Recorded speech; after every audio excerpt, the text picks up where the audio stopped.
Ruuprapainen of Finland starts this one on pole position, joined on the front row by Frenchman Florian Venturi.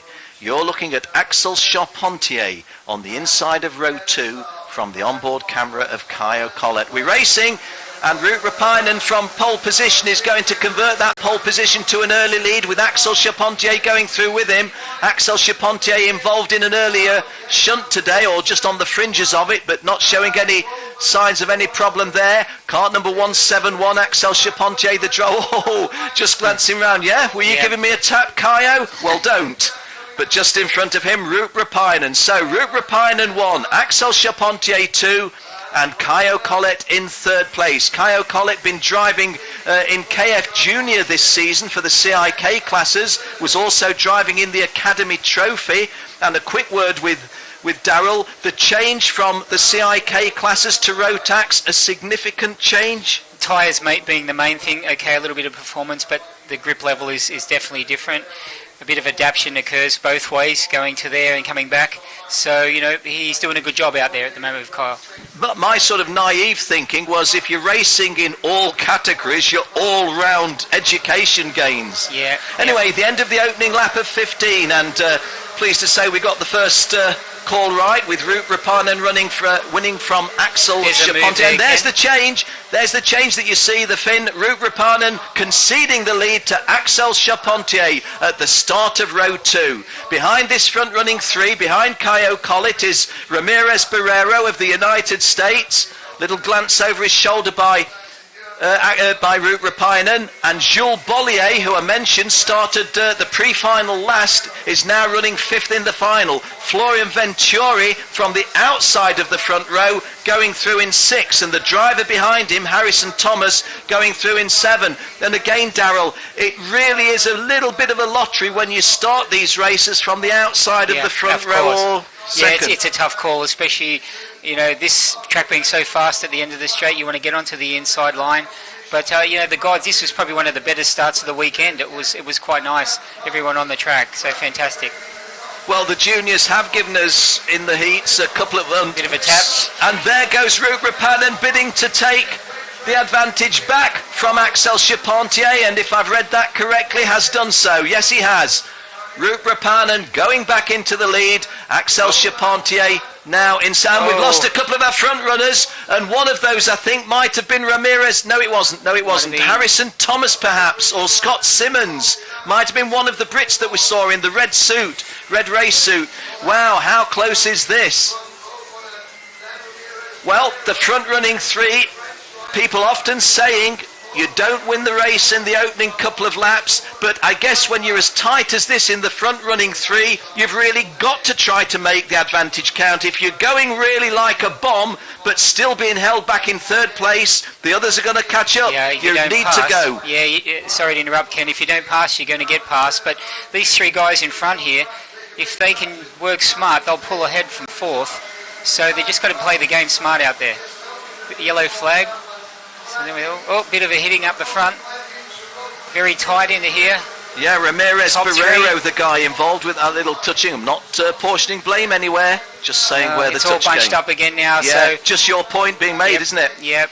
But is it a reasonable ask for 3 guys at the front of a world final say, be smart, work together and pull away? It must be difficult. After all, the oldest of them's only, 16 out there? Yeah, it's a difficult one. There's a lot of pressure, and there's a nice pass there. Can't he see that in? But yes, that's Florian Venturi, the Frenchman, I think, who started on the outside of the front row, gaining a place. Ramirez Barrero. There's some nice driving up the front here. There's hardly any touching, but lots of good overtaking, which is great to see. And I feel, lovely shots from the upper right. Beautiful shot from the start. Down. We'll see what happens from behind him. There's a bit of a slipstream going to happen here from the second driver, which I think is Ramirez at this point. I thought it was, it might be Ramirez. I thought it was perhaps Venturi, but it's no, they're just Ramirez. Playing it safe. A bit of a move. It's, the bend coming to the advantage of Kaio Collet there. You see the shadow of our onboard camera.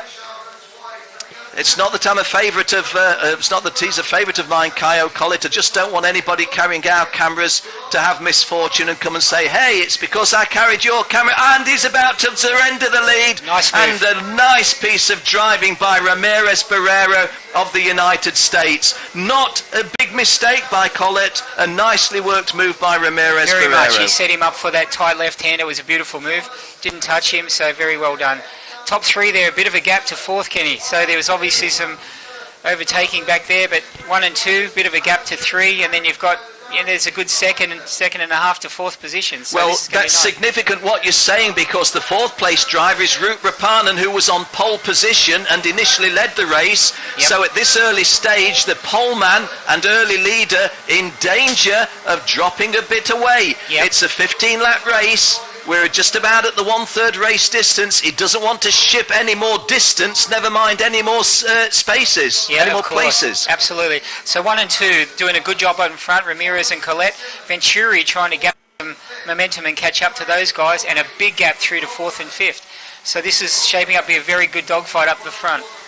Kaio Collet in 2nd place. Presumably the game plan, if you were he, would be, look, as soon as I see a mistake or a hint of a mistake from Ramirez, I'm coming through. Yep. There's no question of a long-term strategy here, or is there? Well, it's a difficult one at this point. Ramirez is just head down. He's trying to pull a gap. But you've got Collet right behind him, and he's not going to let him go. Unfortunately, Venturi's just dropped up a little bit more. Yeah, I seem to think that while you're talking, I'm just looking at the numbers. Venturi is slowest of the front-running three, Yep. and Ramirez Barrero is just on a 62.305, which is the fastest. Driving standards flag being shown to a driver I didn't think was in the race. Amna Al-Khabisi. Didn't think that she'd qualified. Surely not. Yeah. I'm certain the little lady from the United Arab Emirates, if she's being shown a drive, it was 171, we think, in which case it would be Axel Charpentier. Axel Charpentier getting a drive. Now, this has got to hit your psyche, hasn't it? Because Axel Charpentier started in a great position on the inside of row 2. He took the lead early on, things going well, but now he's lost the lead, he's fallen to 7th, he's on a driving standards flag. Literally, his World Championship hopes disintegrating, you would think. Yeah, I think early on there was a bit of a contact there, which we seen late, but I think he was involved in that. But just getting back to the front here, you've got Ramirez doing a great job. His kart from the onboard camera looks very good, and he's doing a good effort out there in front. But Collet's not letting him go, and the more they fight, the more, here you see it, Venturi's getting closer. Yeah, Venturi definitely catching them up now. I mentioned that he was the slowest of those front-running three. Incidentally, although there's a massive gap back to 4th place, the 4th place driver is Harrison Thomas, the Welsh lad who won all 3 of his heats on Thursday afternoon. So if Harrison Thomas was able to get amongst these 3, I believe he would be an immediate threat. However, we're on lap 8 and we're about half race distance. Yeah, these 3 guys are nearly locked together now, coming back up the hill again, leading onto the main straight. Very, very close. Venturi's done a great job to haul onto the back of Collet. So, looking at the front, Ramirez has got a great go-kart set up, so it's going to be interesting towards the end of the race. He was actually a lot stronger in the preliminaries, the early non-qualifying practice, than when we got competitive, and I think he picked up a penalty, if my memory serves me correctly. He was well downfield, and I'm thinking, how come he's starting on row 13? But actually, he has looked at the early stages of this week a very fast young driver, and here's the time to show it, isn't it? Yeah, absolutely. And he's doing a good job in front. It's not easy at all at the front there. So he's not turning around, he's focused. No, he hasn't, has he? A lot of drive. Oh, and there's Kaio Collet just trying to open up a gap, and Ramirez able to close it. Now, was that a little error by Ramirez? I thought that he maybe... I think his error was he actually turned around for the first time. Yeah, as we said it, didn't we? It just had a peep, and that was just what Collet was looking for. Yep. Yep. And again, let's give credit to the Frenchman, Florian Venturi, who was in danger of getting detached from them. He's not detached now, he's right there. Although having said that, Collet for the first time has put 2 kart lengths distance between himself and the leader that is chasing. Yeah. We're on lap 10 of 15, so heading to Here the we go. 2/3 race distance, and Colette retakes the lead. Colette takes the lead, and our onboard camera shows you what it looks like. I think And Venturi followed him Venturi through. into second place. No, Venturi's in Second second place, place yeah. here with Ramirez is back to third. Ramirez, who